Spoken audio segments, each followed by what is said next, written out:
बच्चों, कल हमने पढ़ा था लेसन 5 का ही था जन संघर्ष और आंदोलन, ठीक है।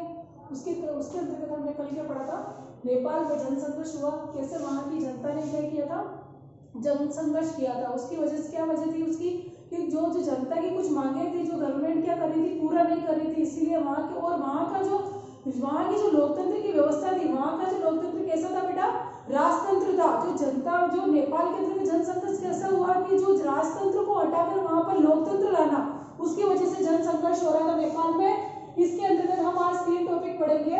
नेताओं की क्या क्या मांगी थी, यानी जो वहाँ की जो जनता थी उसकी क्या क्या मांगी थी कि हमको है ना राजतंत्र हटाकर लोकतंत्र लाना है। तो ये कौन सी मांगे थी जिसकी वजह से वहाँ पे क्या हुआ था, एक आंदोलन हुआ था। सेकंड है बेटा अंतरिम सरकार का बनना, एक हम पढ़ेंगे इसी के अंदर बोलिविया का जल युद्ध, ठीक है। आओ एक एक को डिस्कस करें। अब देखो कल जो हमने पढ़ा उसी के नेक्स्ट पॉइंट में आप लिखोगे 21 अप्रैल के दिन आंदोलनकारियों की संख्या 3 से 5 लाख तक पहुंच गई और आंदोलनकारियों ने राजा को अल्टीमेटम दे दिया। देखो जब क्या हुआ था, वहां के जो राजतंत्र को हटाकर लोकतंत्र लाना था, है ना, जैसे हमने कल पढ़ा, उसी में क्या हुआ कि आंदोलनकारी जब सरकार क्या कर रही थी, उनकी मांगों को नहीं मान रही थी, तो धीरे धीरे पॉपुलेशन इतनी बढ़ गई कि वहां की जो जनसंख्या 3 से लेकर 5 लाख तक हो गई, ठीक है। अब नेताओं की मांगे क्या थी, संसद को बहाल यानी लोकतंत्र को लागू करना। सेकंड देखो बेटा सर्वदलीय सरकार बने। थर्ड जो मांग थी, एक नई संविधान सभा का गठन हो, ठीक है। अब देखो संसद को बहाल किया जाए, यानी अगर आपसे पूछा जाता है कि जो ये नेपाल के अंतर्गत क्या हुआ था, जन संघर्ष हुआ था, जो ये आंदोलन हुआ था, उसमें जो ये आंदोलन हुआ था वो राजतंत्र को हटाकर लोकतंत्र की वजह से आंदोलन हुआ था। प्लस जो वहां के जो लोगों ने क्या किया था, वहां के 3 से 5 लाख लोग जो आंदोलनकारी थे, उनकी मांगे थी सरकार के सामने, क्योंकि आंदोलन किस लिए होता है, किसी न किसी मांगों को लेकर होता है कि जब वो मांग पूरी नहीं होती है तो वहां की जो पॉपुलेशन होती है किसी कंट्री की, तो वो क्या करती है, एक आंदोलन करती है। सभी लोग मिलकर क्या करते हैं, आंदोलन खड़ा करते हैं। तो वहां पर 3 मांगे, सर वहां की जो जनता ने 3 मांगे रखी थी। संसद को बहाल यानी वहां जो राजतंत्र था उसको हटाकर कौन सा क्या लेके आए, लोकतंत्र। यानी कि हमारे यहाँ की जो जनता है वही क्या करेगी, किसी व्यक्ति को पद पर चुनकर भेजेगी, यानी राजतंत्र को हटाना। सेकंड थी बेटा सर्वदलीय सरकार बने। थर्ड मांग थी बेटा एक नई संविधान सभा का गठन हो, क्योंकि पहले राजतंत्र वाली संविधान सभा चल रही थी जिसमें एक ही व्यक्ति का, राजा का ही अधिकार था, लेकिन अभी जो हमारी कौन सी बने, नई संविधान सभा का गठन हो। अब देखो 24 अप्रैल 2006 को अल्टीमेटम का अंतिम दिन था। अल्टीमेटम यानी ये 3 मांगे रखी थी वहां की जनता ने और वहां के नेताओं ने कि ये 3 मांगे पूरी हो जाए। तो 24 अप्रैल 2006 को लास्ट उनको चेतावनी दी गई। अल्टीमेटम यानी वही चेतावनी, इस दिन राजा ने तीनों मांगों को मानने के लिए बाध्य हुआ। मानने के लिए क्या हुआ, राजा बाध्य हुआ, यानी वहां का जो राजा था वो तीनों मांगों को मानने के लिए उसके ऊपर काफी तरह से दबाव डाला जा रहा था कि उसको ये मांगे पूरी करनी ही है।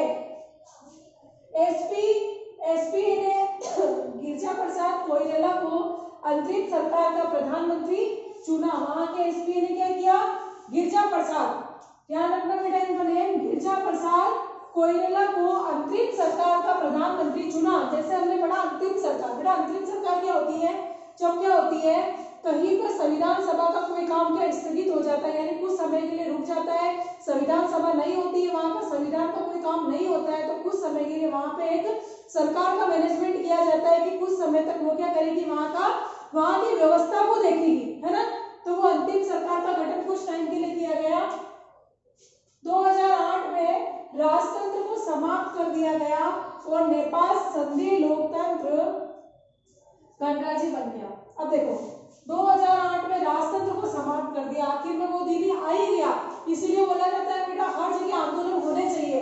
आंदोलन होगा, अगर हम आंदोलन ही नहीं करेंगे तो सरकार को कैसे पता चलेगा कि वो किस तरह से हमारे साथ क्या कर रही है, शोषण कर रही है, हमारी जो मांगों को स्वीकार नहीं कर रही है, वो अपने ही पावर को हमारे ऊपर थोपने का क्या कर रही है, प्रयास कर रही है। इसीलिए यहाँ के लोगों को सबको क्या करना चाहिए, अगर हमारी मांगों पूरी नहीं होती तो आंदोलन करना चाहिए। तो उन्होंने भी क्या किया, आंदोलन किया और आखिर में सरकार को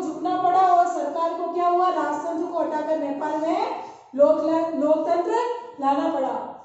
अब देखो आगे 2008 में राजतंत्र को समाप्त कर दिया गया और नेपाल संघीय लोकतंत्र गणराज्य। बेटा संघीय का मतलब क्या होता है, जैसे देखो एक संधि होते हैं जहां पे केवल एक ही सरकार का अधिकार नहीं होता है, जहां पर क्या करती है बेटा दोनों सरकारें, केंद्र सरकार और राज्य सरकार दोनों मिलकर किसी भी फैसले पर क्या करती है, डिस्कशन करती है, तो उसको क्या बोलते हैं बेटा संघीय सरकार। तो वहां नेपाल में इस तरह कौन सी सरकार बन गई, संघीय सरकार, यानी कि जहां पर दोनों सरकारें मिलकर ही क्या करेगी, किसी देश की पॉपुलेशन जनसंख्या या वहां के लोगों के लिए क्या करेगी, अपने अधिकारों का बताएगी उनको कि उनके अधिकार उनको देगी।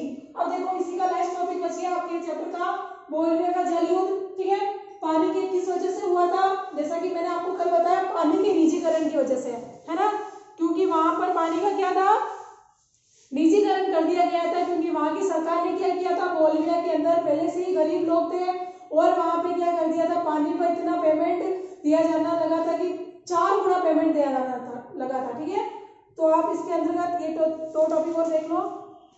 बोलविया का जल युद्ध, बोलविया में लोगों ने पानी के निजीकरण के खिलाफ एक संघर्ष चलाया।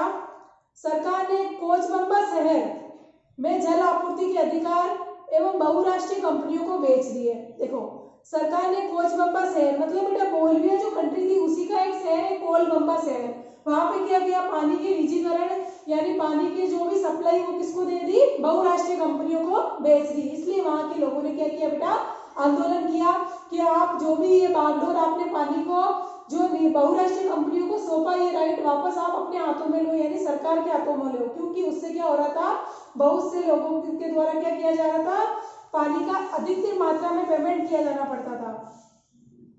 अब देखो आंदोलन के अंतर्गत आपसे पूछा जाता है कि बोलविया का जो आंदोलन हुआ उसमें किस किसने सहयोग दिया, श्रमिक थे, मानवाधिकारी कार्यकर्ता। ठीक है, जो मानवाधिकारी यानी मानव के अधिकारों के लिए जो कोई संस्था बनी हुई होती है उन्होंने भी इसके लिए आवाज उठाई, आंदोलन किया, और सामुदायिक नेता। फिर आंदोलन की अवधि, आपके जो बोलविया का जल युद्ध हुआ उसके जो अवधि थी 4 दिन की हड़ताल हुई है कि हमारे पानी के निजीकरण को क्या किया जाए, जो बहुराष्ट्रीय कंपनियां हैं उनसे हटाकर वापस सरकार के पास लाया जाए। अलग अलग समय पर आंदोलन हुए। फरवरी में फिर आंदोलन शुरू हुआ, लेकिन इस बार पुलिस ने बर्बरतापूर्वक दमन किया। अप्रैल में एक और हड़ताल हुई और सरकार ने मार्शल लॉ लागू कर दिया। देखो बेटा मार्शल लॉ आपने जब भारत का राष्ट्रवाद चैप्टर पढ़ा था, है ना, जब मैंने आपको क्लास में पढ़ाया था राष्ट्रवाद में मार्शल लॉ के अंतर्गत हमने क्या पढ़ा था कि जैसे गांधी जी या फिर जो भी क्रांतिकारी होते हैं उसको उस स्थान पर आने के लिए क्या कर दिया जाता था, रोक दिया जाता कि वो उस स्थान पर नहीं आ सकते या किसी प्रकार की कोई क्रांतिकारी गतिविधियां वो नहीं कर सकते। तो वहां भी वहां की जो गवर्नमेंट ने क्या कर दिया, मार्शल लॉ लागू कर दिया था। लेकिन जनता की ताकत के आगे बहुराष्ट्रीय कंपनियों के अधिकारियों को शहर छोड़कर भागना पड़ा। सही है, क्योंकि आंदोलनकारी इतने ज्यादा हो गए थे कि बहुराष्ट्रीय कंपनियां भी कुछ नहीं कर सकी। आखिर में उनको क्या हुआ, वापस पानी के निजीकरण को हटाकर सरकार के हाथों में देना पड़ा।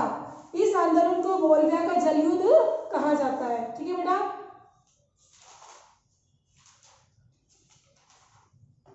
इस चैप्टर को नोट कर लेना और इसके जो नोट्स है ये लिखे हुए हैं आप इनको वापस से रिवाइज कर लेना। ठीक है, थैंक यू।